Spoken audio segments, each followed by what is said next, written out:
ওয়েস্টবঙ্গ school service কমিশনের একটা group C পদে যে নিয়োগ হচ্ছে, সেখানে এর আগে আমি একটা ডেসক্রিপটিভ আলোচনা করেছিলাম। সেটা এনপিএ ২০২০ মানে জাতীয় শিক্ষানীতি ২০২০। এখন ওখানে আরেকটা প্রবলেম দেখা যাচ্ছে, আরেকটা নতুন জিকে আছে, সেটা হচ্ছে জেন্ডার ইস্যু, জেন্ডার ল আর জেন্ডার নিয়ে। এটা কিন্তু সচরাচর নরমাল বইতে নেই। সেটা নিয়ে আমি আলোচনা করছি। অ্যাকচুয়ালি যেটা জিকে নেই, সেই জিকেটা নিয়ে আমি আলোচনা করতে ভালোবাসি। তাই তোমাদের কাছে এটা শেয়ারিং করছি। দেখো তোমাদের অনেকের কাজে লাগতে পারে আশা করছি। কি হচ্ছে জেন্ডার? জেন্ডার মানে আমরা জানি প্রত্যেকে যে জেন্ডার মানে লিঙ্গ। এতটুকু পর্যন্ত আমরা জানি। বাংলা তো তাই হয়।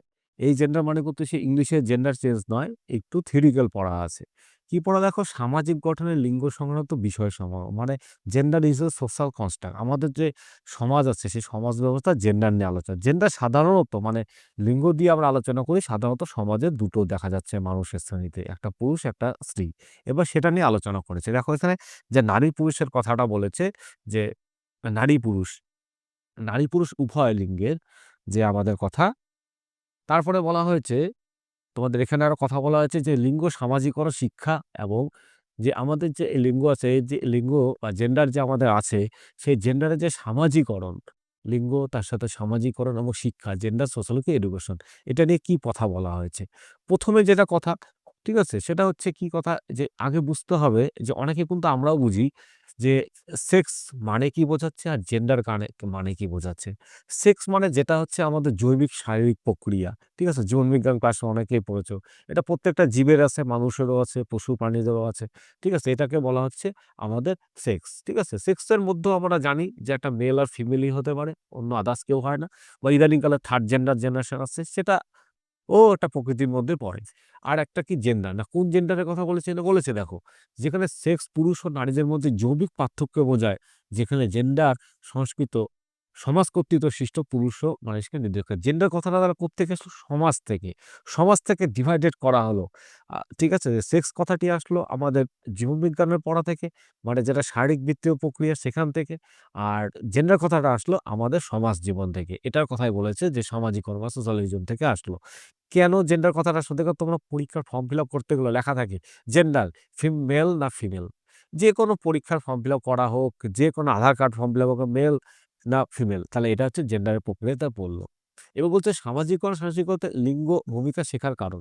যে আমরা কেন এই লিঙ্গ যে পড়াশোনা, এটা নিয়ে কেন আমরা পড়াশোনা করবো, কেন আলোচনা করবো? দেখো প্রতিটি বাড়িতে, স্কুলে এবং কোথাও শিশুদের সামাজিকরণের একটি গুরুত্বপূর্ণ অংশ। কোনটা? এই যে লিঙ্গ সম্পর্কে আলোচনা করাটা। সুতরাং ছেলে এবং মেয়েদের সামাজিকরণের অভিজ্ঞতা ভিন্ন হয়। তারা যখন স্কুলে প্রবেশ করে তখন তাদের লিঙ্গ পরিচয়, ভূমিকা এবং প্রত্যাশা সম্পর্কে তাদের ইতিমধ্যে ভালো ধারণা থাকে, যা তারা পিতামাতা, পরিবারের অন্য সদস্য, মিডিয়া এবং সামাজিকরণ অন্য মাধ্যম থেকে পেয়েছে। প্রত্যেকটা আ আমাদের বাচ্চাই যখন বড় হচ্ছে তারা ছোট থেকেই শিখে যায় যে কে ছেলে, কে মেয়ে, কোনটা ছাত্র, কোনটা ছাত্রী, কোনটা ম্যাডাম, কোনটা স্যার বলতে শিখে যায়। এই কথাটা এখানে আলোচনা করেছে। তাহলে আমরা কি বলছি না, লিঙ্গ পরিচয়ের মাধ্যমে লিঙ্গের ভিত্তিতে বিভিন্ন মনোভাব, মূল্যবোধ এবং আ আ আচরণ অন্তর্ভুক্ত থাকে। এইভাবে ছেলেরা ছেলে হতে শেখে, মেয়েরা মেয়ে হতে শেখে। অবশ্যই ছোট থেকে বলা হচ্ছে যে তুমি ছেলে, তাই ছেলের মতো তোমাকে হাবভাব করতে হবে। মেয়েকে বলা হচ্ছে তুমি মেয়ে, তোমাকে এইভাবে চুলে বেনুনি বাঁধতে হবে বা এইভাবে তোমাকে আরো কাজ করতে হবে।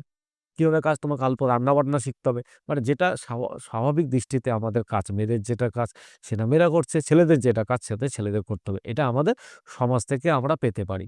আরো কি বলছে? সমাজ গঠনের লিঙ্গ সংক্রান্ত বিষয়সমূহ। হ্যাঁ, কি বিষয়সমূহ হচ্ছে না, জেন্ডারের ভূমিকা। লক্ষ্য করো। ঠিক আছে? যে জেন্ডারের ভূমিকা। ঠিক আছে? যে জেন্ডারের ভূমিকাতে কি আছে দেখো। সামাজিকরণের মধ্যে কি বলা আছে? জেন্ডারের ভূমিকাতে কি আসছে? জেন্ডারের ভূমিকাগুলো সমাজ কর্তৃক নিয়ম বা মানের উপর ভিত্তি করে তৈরি হয়েছে। পুরুষাবলী ভূমিকার মধ্যে সাধারণত শক্তি, আগ্রাসন, ভালো করে পয়েন্ট মনে রাখো। পুরুষের মধ্যে শক্তি, আগ্রাসন এবং আধিপত্যের সাথে যুক্ত হয়ে থাকে। অন্যদের নারীদের ভূমিকাগুলোকে নিষ্ক্রিয়তা, যত্নশীলতা এবং অধীনতার সাথে যুক্ত। দুটো ভালো পয়েন্ট। একটা কি? পুরুষদের কি দেখানো হচ্ছে?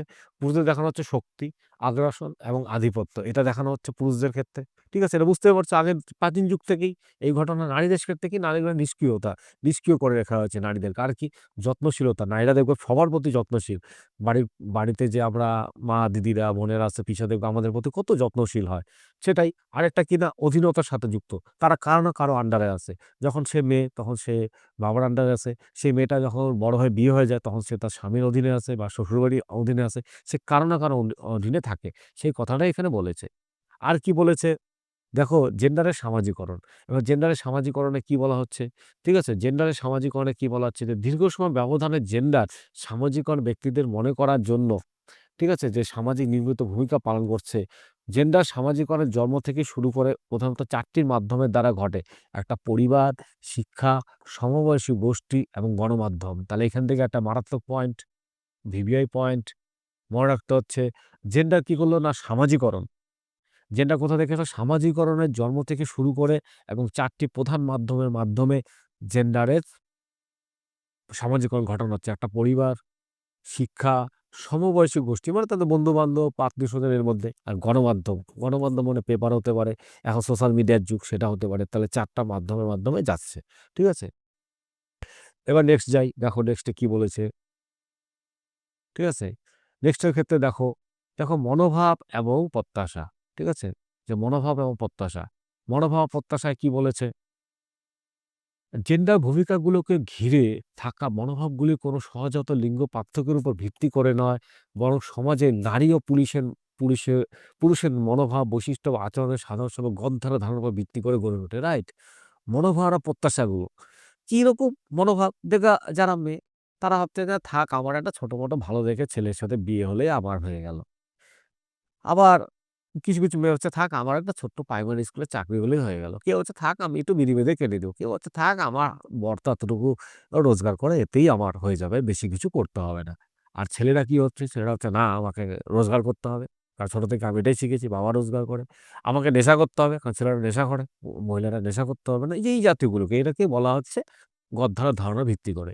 জেন্ডার স্টেরিওটাইপ আমি আগেই বলেছি। এটাকেও বাংলা অর্থ হচ্ছে জেন্ডার স্টেরিওটাইপের বাংলা অর্থ হচ্ছে গড়ধারা। মানে আমরা লিঙ্গ নিয়ে যে গড়ধারা ধারণা জানি সেটা নিয়ে আলোচনা করা হয়েছে। ঠিক আছে? এখানে বলছে এর ফলে সৃষ্ট লিঙ্গ বৈশিষ্ট্য বর্ণনামূলক নির্দিষ্ট শিক্ষা বিশ্বাস করে। কি বলে? যে না এরা ঠিক করে দেয় নারী ও পুরুষের কেমন আচরণ করা উচিত এই কথাটা বলে যায়। এটা আবার কিন্তু আমাদের ঠিক কুসংস্কারের উপর ভিত্তি করেই তৈরি। এটি কুসংস্কারপূর্ণ বিশ্বাসে ভিত্তি করে যে নারীদের চেয়ে পুরুষের বেশি মূল্য দেয় এবং তার ফলে বৈষম্য সৃষ্টি করে। এ কথা বলছে সমাজে যে না নারীদের থেকে পুরুষের দাম বেশি, দেখবে মেয়ে থেকে ছেলের দাম বেশি। এই কথাটা বারবার বলে। তার জন্য এখনো আমাদের বিভিন্ন সমাজে দেখো পণ প্রথার ব্যবস্থাটা রয়েছে। কেন রয়েছে? না একটা মেয়েকে বিয়ে দিচ্ছি বাড়ি থেকে কিন্তু ছেলে যখন বিয়ে করতেছে তাকে পণ দিয়ে বিয়ে করতে হবে। এই কথা বলা হচ্ছে। তার মানে কি এটা আমাদের একটা ব আ কুসংস্কারের মধ্যে পড়ছে। তারপরে হচ্ছে পেশাগত লিঙ্গবাদ। এটা অবশ্যই আছে। একটি এটি এমন কর্মক্ষেত্র যেখানে নারী পুরুষ উভয় কাজ করে, যেখানে একজন ব্যক্তির লিঙ্গের উপর ভিত্তি করে বৈষম্যমূলক অনুশীলন বক্তব্য তার কাজকে বোঝায়। যেকোনো কর্পোরেট সংস্থায় যদি কেউ কাজ করে, যদি তাকে বলা হয় যে না একটা পুরুষ মানুষ রাত্রি ১০টা-১২টা পর্যন্ত নাইট ডিউটি করে কাজ করবে। বলে, হ্যাঁ, ঠিক আছে। তাকে চাকরি দেওয়া যাবে। কিন্তু একটা মহিলাকে দেওয়া যাবে না। কেন? মহিলার নিরাপত্তা কে নিবে? কোম্পানিওয়ালা তো নিবে না। এর জন্য এই কথাটা বলা হচ্ছে যে পেশাগত লিঙ্গ, দেখো পেশাতে লিঙ্গ চেঞ্জ হয়ে যাচ্ছে।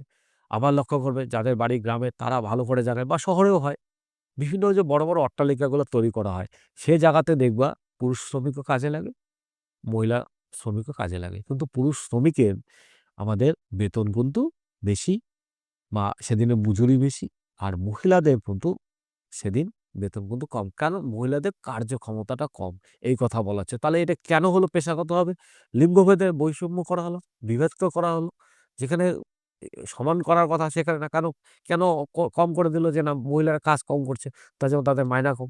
পুরুষেরা কাজ বেশি করে তাদেরকে মাইনা বেশি দেওয়া হোক। এই কথা বলা হচ্ছে। এই পয়েন্টটা এটা নিয়ে আলোচনা। লিঙ্গ বৈষম্য। একটি লিঙ্গের উপরে ভিত্তি করে এক ধরনের বৈষম্য পাশাপাশি সেই পরিস্থিতি যা জেন্ডার ভূমিকা গড়ধারা ধারণকে পালন করে। এটি নারীদের বিরুদ্ধে যায়, তাদের উপর সহিংসতা, তার মধ্যে যৌন নিপীড়ন, গার্হস্থ্য সমস্যা, যৌন দাসত্ব অন্তর্ভুক্ত বিশ্বজুড়ে গুরুতর সমস্যা সংস্কার হয়েছে লিঙ্গ বৈষম্য। এটাতে অ্যাকচুয়ালি মেয়েদের যে বর্তমানে যে প্রবলেমগুলো আছে সেই প্রবলেমগুলো নিয়ে আলোচনা করেছে। কি প্রবলেম হতে পারে? বলে যে তাদের মধ্যে সহিংসতা দেখা দেয়, তাদের মধ্যে যৌন নিপীড়ন দেখা দিচ্ছে, গার্হস্থ্য সংযত দেখা দিচ্ছে। আরেকটা কি যৌন দাসত্ববোধ দেখা দিচ্ছে। এটা বিশ্ব ধরে কিন্তু এগুলা মারাত্মক একটা এফেক্ট এর মধ্যে আছে। আচ্ছা এরপরে কি বলেছে এরা? পাঠ্যক্রম এবং শিক্ষাদানে বিরাজমান পক্ষপাতিত্ব এবং তাদের প্রভাব। আচ্ছা এটা আমি কি করে আসবো? দেখো এখানে, ঠিক আছে? যে এখানে কি আছে? না এখানে একটা কথা বলেছে যে একটি ঘটে সাধারণত শিক্ষকরা শিক্ষার্থীদের লিঙ্গের উপর ভিত্তি করে নির্দিষ্ট আচরণ ধারণ ক্ষমতা প্রচ্ছন্ন কারণ ধারণ করে তার জন্য। যুক্তিবাদী, সামাজিকভাবে কম মিশুক ছাত্রদের বিপরীত পক্ষে মেয়েদেরকে শান্ত, ভদ্র, পড়ুয়া হতে হবে এই আশা করে। শিক্ষকরা আশা করে যে মেয়ে স্টুডেন্টরা, মেয়ে ছাত্রীরা সবসময় শান্ত, ভদ্র, পড়ুয়া হবে। এরা একটা আশা করে। আর ছেলেদের চেয়ে ভালো সামাজিক দক্ষতার অধিকারী মনে করা হয়। এটা শিক্ষকরা মনে করছে এই কথাটা। এবং মেয়েদের কাছে পড়া, ভাষা, শিল্পকলায় ভালো করা প্রত্যাশা আশা করা হয়। এটা কিন্তু লিঙ্গ একটা বৈচিত্র্য। দেখবা স্কুলে কোনো আর্ট বা কালচার ফাংশন আসুক, তখন দেখবা মেয়েদেরকে গুরুত্ব বেশি দেওয়া হয়। যে না, না, মেয়েদেরকে ডাকতে হবে। কারণ মেয়েদের আর্ট ভালো। মেয়েদের আলপনা ভালো দিতে পারে সরস্বতী পূজায়। মেয়েরা ভালো আর্ট করতে পারে। মেয়েরা ভালো গান গাইতে পারে। এই কথাটা কিন্তু স্কুলের শিক্ষকরা কিন্তু করে। তাও এটা কিসের ভিত্তিতে হলো? লিঙ্গের ভিত্তিতে। দেখো ও সময় তো একটা ছেলে স্টুডেন্ট, সেও কিন্তু দেখা যাচ্ছে যে গান ভালো পারে। কিন্তু তাকে বেশি প্রাধান্য দেওয়া হচ্ছে না। দেখো মেয়েদেরকে ডাইরেক্ট টেনে নেওয়া হচ্ছে। কেন? না, এটা আমরা ধরেই নিয়েছি সমাজে। ওই যে বললাম জেন্ডার গড় ধারণা যে মেয়েরাই গান ভালো পারে, ছেলেরা পারে না। এই কথা বলা হচ্ছে। নেক্সট আবার বলেছে সে গদ্দারা প্রভাব নিয়ে আমি আসলাম। দেখো গদ্দারা প্রভাব কি বলছে? গদ্দারা ভূমিকার সাথে মেলে না, শিশুরা ভোগে। ঠিক আছে? যে এখানে শিশুরা এই ভূমিকার সাথে না মেলা শিশুরা কিন্তু ভোগে। যে উ শিশুরা এই গদ্দারার সাথে চলতে পারবে না, তারা কিন্তু একটা ভোগে যাচ্ছে। কিরকম? পুরুষত্ব এবং নারীতত্ত্বের জন্য শক্তিশালী গড়ে তোলার জন্য যে গদ্দারা ধারণা হয়েছে, তাই যে শিক্ষার্থীরা এর সাথে খাপ খায় না, তারা শিক্ষক এবং সহপাঠীদের সাথে সমস্যার সম্মুখীন হতে পারে। সুতরাং যে মেয়ের শৃঙ্খলার সমস্যা তৈরি করে অথবা যে ছেলেরা শান্ত ও পড়ুয়া, তারা সহপাঠী এবং শিক্ষকদের কাছ থেকে বোঝাপড়া ও অভাবের সম্মুখীন হতে পারে। শ্রেণীকক্ষের ভেতরে সেই পক্ষপাতগুলো শিক্ষার্থীদের আচরণ এবং শিক্ষার্থীদের লিঙ্গের উপর ভিত্তি করে শিক্ষকদের আচরণে নির্দিষ্টর মধ্যে প্রকাশিত হয়। এই যে গদ্দারা একটা ভূমিকা মেয়েদের বা ছেলেদের, সেখানে কি করা হচ্ছে না, শিশুরা তো এটা বুঝতে পারে না। তারা যদি এর মধ্যে খাপ খেতে পারে, দেখবা স্কুলে অনেক সময় থাকে কিছু মেয়ে আছে না, সে মেয়েদের সাথে মিশতে ভালোবাসে না বা মেয়েদের মতো আচরণ নেই। তারা একটু ছেলে টাইপের, একটু গুন্ডা টাইপের কাজ করতে ভালোবাসে। দেখবা তারা কিন্তু তখন মেয়েদের সাথে মিশতে কম পারে। তারা আবার ছেলেদের দলেও ভিড়তে পারে না। কারণ ওই যে একটা জেন্ডার গ্যাপিং হয়ে আছে আমাদের। আবার কিছু ছেলে আছে, তারা দেখবে একটু মেয়েদের মতো আচরণ। তারা একটু লাজুক টাইপের। তারা তো কোমরটা বেঁকিয়ে হাঁটে। তারা তো নাচটা ভালোবাসে। তখন তারা আবার ছেলেদের সাথে মিশতে পারে না। তা সে তো অ্যাকচুয়ালি ছেলে। সে তাহলে মেয়েদের সাথে মিশবে কেমন করে? এই একটা সমস্যা কিন্তু ক্রিয়েট হয়ে যাচ্ছে। তাহলে এটাও একটা মারাত্মক সমস্যা। তাহলে এটা কোথা থেকে আসলো? এটা আগে যে আমাদের ধারণা আছে, তার থেকে এটা এসছে যে মেয়েরা মেয়েদের সাথেই চলবে, ছেলেরা ছেলেদের সাথেই চলবে। সেই জায়গা থেকে সমস্যা আসলো। তারপরের পয়েন্ট, লিঙ্গ পক্ষপাতের প্রভাব। এই যে লিঙ্গ যে পক্ষপাত হলো। ছেলেরা ছেলের কাজ করবে, মেয়েরা মেয়েদের কাজ করবে। তাহলে এরপরে কি আসলো? না, এরপরে লিঙ্গ পক্ষপাতকে শেখার প্রতি শিক্ষার্থীদের মনোভাবকে প্রভাবিত করতে পারে। শিক্ষার্থীদের মনোভাবকে তো প্রভাবিত করবেই। যে ভাই আমি যদি যে ছেলেটা ধরো আজকে ড্যান্স করতে বা নাচ করতে পারে, সাধারণ নাচ, সে দেখলো যে না, তাকে তো ছেলেরা কোনো পাত্তা দিচ্ছে না। মেয়েরাও মেয়েদের সাথে বসতে দিচ্ছে না। তাহলে এটা প্রভাব পড়লো। তার মধ্যে যে প্রতিভাটা আছে, সে হয়তো কত্থক ড্যান্সার হতে পারত। তার মধ্যে সে প্রতিভাটা সে তখন লুকিয়ে ফেলে। তাহলে এই কথাটা এখানে বলা হচ্ছে যে পক্ষপাতের প্রভাব করা হলো। শিক্ষকদের প্রত্যাশা, শিক্ষকরা প্রচুর প্রত্যাশা করে। ঠিক আছে? শিক্ষকরা প্রত্যেকটা স্কুলে হোক বা প্রাইভেট টিউটর হোক বা বাড়ির হোক, বাড়ির সবারই জানে যে ছেলেদের থেকে না মেয়েদের একাডেমিক সাফল্যের প্রতি শিক্ষকদের প্রত্যাশা কম থাকে। বা তারা হবে যে না, না, মেয়েরাও তো পড়াশোনা করতে হবে না। ছেলেরা রেজাল্ট ভালো করবে, ছেলেরাই স্কুলের নাম করবে, ছেলেরাই বাড়ির নাম করবে। এটা কিন্তু শিক্ষকরাও ভাবে। মেয়েদের প্রতি বৈষম্য। ঠিক আছে? মেয়েরা প্রায়শই শিক্ষকদের কাছ থেকে যে পর্যাপ্ত মন্তব্য বা সমালোচনা পায় না, তা তাদের শেখার ক্ষমতাকে উন্নত করতে পারে। তাদের থেকে যদি শিক্ষকদের থেকে যদি মেয়েরা আরো বেশি প্রভাবিত পায় যে না, মেয়েরাও পারবে, মেয়েরাও করতে পারবে, মেয়েরাও এটা করতে পারবে। এই কথাগুলো যদি পায়, তাহলে দেখবা মেয়েরাও কিন্তু আরো উৎফুল্লিত হচ্ছে, আরো পড়াশোনা বা এডুকেশন দিকে আগিয়ে যাচ্ছে। সাধারণত মেয়েরা শ্রেণীকক্ষে আলোচনায় অংশ নেওয়া, সরঞ্জাম ব্যবহার করা বা শ্রেণীকক্ষে তাদের জ্ঞান জাহির করার সুযোগ কম পায়। স্কুলে দেখবা বোর্ডে যদি স্যাররা ক্লাস করায়, সেখানে একটা ছেলেকে তুলে নিচ্ছে, ছেলে স্টুডেন্টকে যে, "বয়েজ আসো, তুমি এই কাজটা করো, এই কাজটাও করে নাও।" মেয়েদেরকে না, মেয়েদেরকে তুলনামূলক দেখবে ঘরে কাজে লাগিয়েছে, "তুমি ঘরটা পরিষ্কার করে নিও।" সৃজনশীলতার কোনো কাজে লাগাচ্ছে যে, "তুমি এখানে সুন্দর করে দেওয়ালে আর্ট করবে।" এই কাজে লাগিয়ে দিচ্ছে। তাহলে এটাও লিঙ্গ বৈষম্যের ফলে আসলো। নেক্সট, নেক্সট দেখো, আ তোমার আসলো শিশু বিকাশ ও শিক্ষা বিজ্ঞান। ঠিক আছে? শিশু বিকাশ ও শিক্ষা বিজ্ঞান। তাহলে এখানে কি বলা হচ্ছে দেখো, নির্দিষ্ট বিষয় পাঠ্যক্রম ও লুকানো পাঠ্যক্রম। দারুণ কথা এখানকার। হ্যাঁ, নির্দিষ্ট একাডেমিক বিষয়েরও পাঠ্যক্রম, লুকানো পাঠ্যক্রমের মাধ্যমে পার্থক্য করা প্রয়োজন। একাডেমিকের মধ্যে তো পার্থক্য থাকবেই। তার সাথে কিনা যে লুকানো পাঠ্যক্রম মানে হাইডেন এর উপরে তোমাকে অনেক কিছু দেখতে হচ্ছে যে লুকানো পাঠ্যক্রমে কি আছে? না, কি আছে?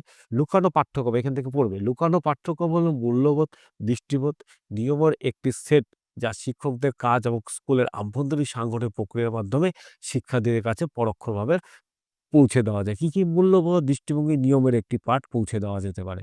আর যখন লুকানো পাঠ্যক্রম লিঙ্গ অ্যা নির্দিষ্ট উপায়ে কাজ করে এবং অন্যান্য বিষয়গুলোর সাথে যুক্ত হয়, তখন মাঝে, মাঝে বলা হয় যে স্কুলটি একটি জেন্ডার বন্ড বা লিঙ্গভিত্তিক শাসন অনুযায়ী চলছে।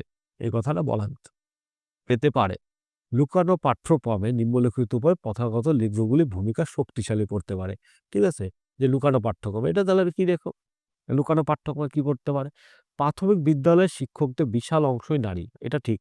প্রাইমারি স্কুলে কিন্তু ম্যাডামরাই বেশি পড়াচ্ছে। আর পড়ানোও উচিত। কারণ বাচ্চাদের সাথে মেলামেশাতে তো ম্যাডামরাই বেশি সু মানে কমফোর্টেবল। ঠিক আছে? এটা রাখা উচিত। সেই কথাটা এখানে বলেছে।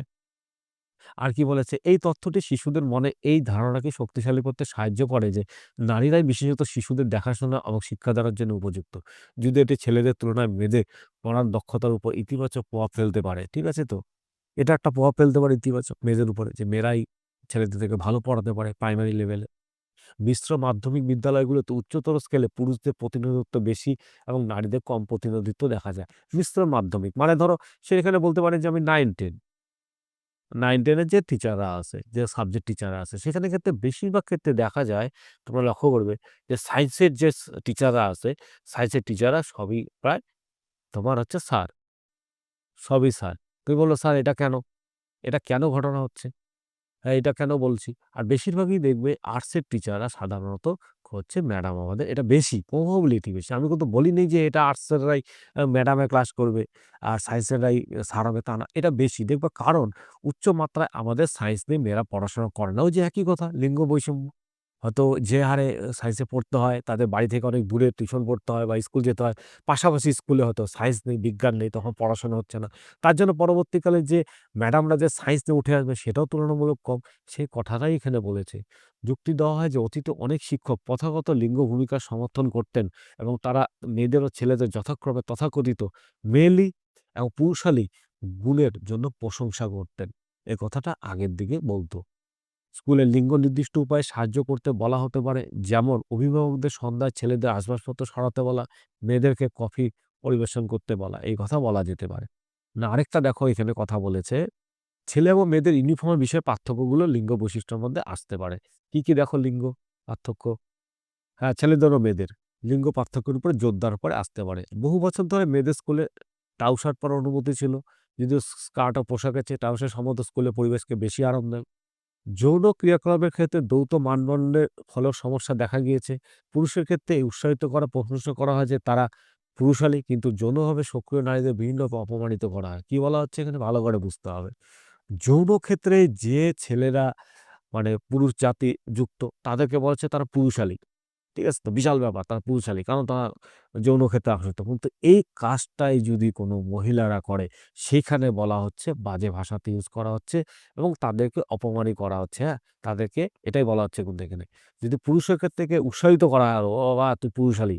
তুই অনেক মেয়ের সাথে সম্পর্কিত আছে।" কিন্তু কোনো মহিলা যদি এরকম অনেক পুরুষের সাথে সম্পর্কিত লাগে, তাকে বাজে দৃষ্টিতে দেখা হচ্ছে। তাহলে এটা জেন্ডার বৈষম্য বিভেদ করে দেওয়া হলো, লিঙ্গ বৈষম্য করে দেওয়া হলো। এটার কথা এখানে আলোচনা করেছে।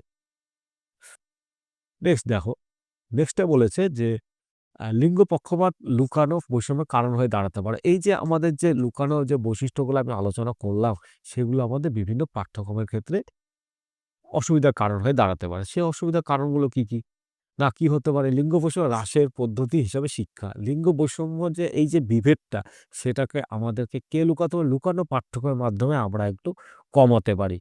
আচ্ছা তাহলে এটা কমাবা কেমন করে? ঠিক আছে? এটা কমাতে পারি কেমন করে? তার জন্য কিছু পয়েন্ট দেওয়া আছে। নিজেদের দৃষ্টিভঙ্গি, আচরণে উন্নতি করতে হবে। আমাদের উচিত মেয়ে এবং ছেলে উভয়ের সাথে সমান সুযোগ দেওয়া। এক লিঙ্গের শিশুদের প্রতি অন্য লিঙ্গের থেকে দ্রুত সাড়া না দেওয়া। লিঙ্গ সম্পর্কিত সমস্যার সমাধানে শিশুদের অন্তর্ভুক্ত করে আলোচনা করা এবং নিরপেক্ষভাবে ভাষা ইউজ করা। ঠিক আছে? যে ছেলেদেরকেই খুব প্রাধান্য দিবে, মেয়েদেরকে দিব না, সেটা না করা। কোনো লিঙ্গঘটিত সমস্যা ঘটলেও তাদের সাথে বসে, একসাথে বসে তাদেরকে আলোচনা মাফিক তাদেরকে স এই প্রবলেমগুলোকে সলভ আউট করা। তারপরে কি বলছে? শ্রেণীকক্ষে বৈচিত্র্য প্রতিফলিত করতে পরিবেশের পরিবর্তন। শ্রেণীকক্ষে এর আগে পড়ালাম যে শ্রেণীকক্ষে সবসময় যে গড় আমাদের কাজ যে না কেরিয়ার করতে পারে ছেলেরা, মেয়েরা কম কেরিয়ার করতে পারে। মেয়েরা শক্তিশালী নয়, ছেলেরা শক্তিশালী, ছেলেরাই বেঞ্চ সরাবে এরকম না, তাদেরকেও কাজে দাও। তারাও কিন্তু পরবর্তীকালে হেল্প করতে পারবে। এই কাজটা করার কথা বলা হয়েছে। আর কি বলা হয়েছে? যে কার্যক্রমের পরিসর বিস্তৃত করা, হ্যাঁ? শিক্ষকদের লক্ষ্য করা উচিত যে শিশুদের পছন্দগুলো কিভাবে লিঙ্গ দ্বারা প্রভাবিত হচ্ছে এবং অবসর সময় বা খেলার সময় দলগুলোকে পরিবর্তন করা উচিত। যাতে ছেলেমেয়েরা মিশে কাজ করে। ঠিক আছে? যে শিক্ষকরা সকল শিশুর অর্পিত কাজে সমান দায়িত্ব করবে। রুটিন অভিজ্ঞতা প্রতিষ্ঠাতা করতে পারে। কি বলছে? শিক্ষকরা যখন কাজ করবে একই দলে ছেলে-মেয়ে রেখে কাজ করায় বিভিন্ন যে তোমরা ৫ টা মেয়ে ৫ টা ছেলে আসো, তোমরা এসে একসাথে কাজটা কমপ্লিট করবে। আজকে এই ৫ জন ৫ জনকে দায়িত্ব দিল ঘর পরিষ্কার করার। সেভাবে আমরা কাজটাকে আগাতে পারি। নেক্সট এর ক্ষেত্রে আরো দেখো যে শিশুদের ভালো অভ্যাস গড়ে তুলতে সাহায্য করা। আর শিশুদের কি অভ্যাস গড়তে সাহায্য করা?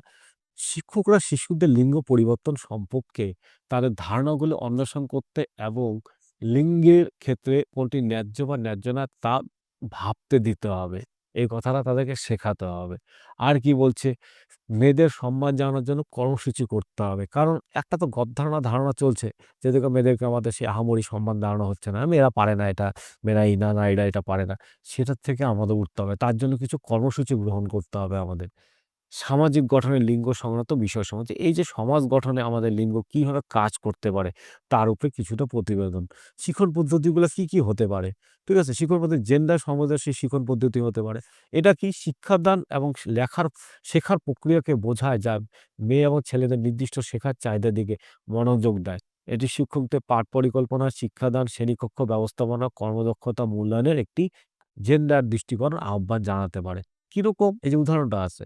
দেখো, ব্যবহারিক বিজ্ঞানের পাঠগুলো শিক্ষার্থীদের জন্য উত্তেজনাপূর্বক। যাই হোক, অনেক শিক্ষক পাঠ পরিকল্পনার সময় মেয়ে এবং ছেলেদের নির্দিষ্ট জেন্ডার চাহিদাগুলো বিবেচনা করেন না। এটা হতে পারে সংবেদনশীল শিক্ষা। যখন তোমরা প্র্যাকটিক্যাল করাবে, তখন দুজনকে সেম ভাবে তুমি প্র্যাকটিক্যালটা করাও। তাহলে অনেকটা আমাদের লিঙ্গ বৈষম্য মিটতে সহযোগিতা করবে। আরেকটা কি আছে এখানে? শিক্ষকরা শিক্ষকরা আ তোমার হয়তো থামেন না। দেখো এখানে একটু কি বলতে চাচ্ছে যে শিক্ষকরা শিক্ষকরা হয়তো থামেন না এটা বুঝতে যে মেয়েরা তাদের সামাজিক ও সাংস্কৃতিক কন্ডিশন বা অভ্যাসের কারণে কিছু প্রাণী বা পোকামাকড় স্পর্শ করতে ভয় পেতে পারে। আরো খারাপ হলে ভয় পাওয়ার জন্য তাদের ছোট করা হতে পারে। অনেক সময় দেখো মেয়েরা একটু আরশোলা গায়ে উঠলে লাফিয়ে ওঠে। এতে শিক্ষকরা অনেক সময় ছাত্রদেরকে একটু মানে মেয়েদেরকে ভাবে মেয়েরা একটু ভয় পায়। এই দৃষ্টিকোণে না দেখার কথা বলা হচ্ছে। নেক্সট এ কি বলা হচ্ছে? অনেক ক্ষেত্রে শিক্ষকরা তাদের সচেতন নন যে তারা শ্রেণীকক্ষে যে ভাষা ব্যবহার করেন তার নেতিবাচক সাধারণ জেন্ডার মনোভাবকে শক্তিশালী করে। অনেক সময় এমনভাবে কথাটা বলে তাতে দেখা যায় যে মানে পুরুষ মানে যে ছেলে ছাত্ররা আছে তাদের দিকে একটা বিশাল বড় গুরুত্ব দিয়ে কথাগুলা বলা হচ্ছে। কিন্তু মেয়েদের দিকে গুরুত্বটা কম করা কথা হচ্ছে। সেখানে কিন্তু একটা অসুবিধা হয়। তারা হয়তো শেষ পর্যন্ত এমন শব্দ অভিব্যক্তি গলার স্বর ব্যবহার করে ফেলেন যা বোঝায় যে মেয়েরা ছেলেদের মতো বুদ্ধিমান নয় বা মেয়েদের ভালো করার দরকার নেই। কারণ তারা কেবল বিয়েই করবে। রাইট এই কথাটা? শিক্ষকরা এমনভাবে কোনো কথা উচ্চারণ কিন্তু করবেন না, যাতে দেখা যাচ্ছে যে মেয়েরা মেয়েদেরকে একই কথা যে তাদের তাদের তো আর কি হবে এত বুদ্ধিমান হয়ে লাভ তো নেই। তারা তো কদিন পর হয়তো বিয়ে করে চলে যাবে শ্বশুরবাড়ি। তাদের তাহলে এখানেই ইতি। না এটা কথা বলা যাচ্ছে না। আরেকটা কি কথা এখানে? লিঙ্গায়িত সমাজ যেন বিস্তারিত নাকি লিঙ্গ সমতার জন্য শিক্ষা। এ কথাটা বলা হচ্ছে। শিক্ষার লক্ষ্য হওয়া উচিত। ভালো করে বুঝো ১ নম্বর পয়েন্ট। শিক্ষার লক্ষ্য হওয়া উচিত পুরুষ ও নারীদের মধ্যে সমান প্রচার করা। তার জন্য লক্ষ্য করবে গভর্নমেন্ট জবে কিন্তু মেল হোক আর ফিমেল হোক দুজনে কিন্তু ইকুইভ্যালেন্ট সেলারি। কোনো কিন্তু পার্থক্য নেই। হ্যাঁ? সে পদ অনুযায়ী পার্থক্য সেটা আলাদা। কিন্তু আমাদের যখন একসাথে জয়েনিং হচ্ছে, একই পোস্টে চাকরি করছে, সেক্ষেত্রে দুটো কিন্তু সমান হয়ে যাচ্ছে। এই কথা বুঝতে হচ্ছে। নারীদের বিরুদ্ধে কোনো বৈষম্য থাকা উচিত নয় এবং তাদের কাজ ও শিক্ষার সমান সুযোগ দিতে হবে। ২ নম্বর পয়েন্টে যাই। যাই হোক অনেক সমাজে চিত্রটি বেশ ভিন্ন। কম বয়সী মেয়েদের স্কুলে পাঠানো হয় না এবং তাদের ঘরের কাজ করতে বাধ্য করা হয়। শৈশব থেকে তাদের বলা হয় যে তাদের বিয়ে করতে হবে, সন্তান নিতে হবে এবং স্বামীর আদেশ পালন করতে হবে। এটা কিন্তু মোস্ট ইম্পোর্টেন্ট। বেশিরভাগই গ্রামাঞ্চলে হোক বা এখন একটু অশিক্ষিত যেগুলো বাড়িতে আছে যারা বুঝতে পারে না, তাদের ক্ষেত্রে কিন্তু এই কথাটা আমাদের আসে। তো এটার দিক থেকে তোমাদের কিন্তু সচেতন থাকতে বলা হচ্ছে সবাইকে। এই কথা বলা হচ্ছে। সমাজকে। এই মনোভাব পরিবর্তন করা প্রয়োজন। এই যে এই সকল যে মনোভাব নিয়ে আলোচনা, এইসব মনোভাব ত্যাগ করা উচিত। লিঙ্গ বৈষম্য ত্যাগ করা উচিত, এই কথা বলা হচ্ছে। মেয়েদেরকে স্কুলে পাঠানো উচিত। মেয়েরা পড়াশোনা করবে, আগাবে। মেয়েরা খালি বিয়ে করার জন্য, সন্তান প্রসব করার জন্য মেয়েরা নয়। ছেলেদেরও মতো সমান সুযোগ দিতে হবে। তাদের আর্থিকভাবে স্বাধীন হওয়ার জন্য উৎসাহিত করতে হবে। এই কাজটা করতে হবে। শুধুমাত্র এইভাবে আমরা একটি লিঙ্গ সমতা সমাজ তৈরি করতে সক্ষম হব। এইভাবেই তাহলে আমরা আলোচনার ভিত্তিতে সমাজ পরিবর্তন করতে আমরা পারবো। হ্যাঁ? লিঙ্গ বৈষম্য। এবার এই লিঙ্গর সাথে বলি যে ওয়েস্ট বেঙ্গল পরীক্ষাতে এই লিঙ্গর সাথে তোমাদের আরেকটু পড়তে হবে যে মেয়েদের জন্য বৈষম্য দূর করার জন্য যে পশ্চিমবঙ্গ সরকার থেকে কি রাখা হয়েছে, যেমন কন্যাশ্রী, তারপরে হচ্ছে কোনো সময় যুবশ্রী, তারপরে আরো যেসব রূপশ্রী, এরকম যে প্রকল্পগুলো আছে তাদেরকে সমাজে আগিয়ে নিয়ে যাওয়ার জন্য, যাতে তাদেরকে আরো সমাজের মূল কাঠামোয় নিয়ে আসা যায়, এই লিঙ্গ বৈষম্য দূর করা যায়, তার জন্য তাদেরকে আরো উৎসাহিত করা, এই প্রকল্পগুলো তোমাদের পরীক্ষার জন্য পড়তে হচ্ছে। যাই হোক, আরো বলি, এটা তো আমি আজকে বিস্তারিত আলোচনা করলাম। যাদের এই পিডিএফটা পরবর্তীকালে লাগবে, কারণ অনেক সময় কি ভিডিওতে ভাষা ভালো আসে না, লেখা ভালো বোঝা যায় না। এই পিডিএফটা আমার ডেসক্রিপটিভ লিঙ্কে পেয়ে যাবে। তোমরা ডাউনলোড করে পড়তে পারো। আর আমি নেক্সট ভিডিওতে এই চ্যাপ্টারটার উপরে কিভাবে পরীক্ষা কোশ্চেন হতে পারে, তা নিয়ে আমি কিছুটা আলোচনা করব তোমাদের। আশা করি তাতে তোমাদের অনেকটা কাজে লাগবে পরবর্তী এক্সামের জন্য। যে এক্সামটা তোমাদের আশা করি মার্চের ফার্স্ট উইকের মধ্যে হয়ে যাবে। সেখানে এটা আলোচনা করে নিচ্ছি। তাই তোমরা চেষ্টা করবে যে পিডিএফটা ডাউনলোড করে নিয়ে পড়াশোনা করা, আর নেক্সট ভিডিওর জন্য একটু অপেক্ষা করবে। তাতে আশা করি এটার উপর যে আলোচনাগুলো আছে এমসিকিউ নিয়ে, সে আলোচনাটা হয়ে যাবে। ঠিক আছে?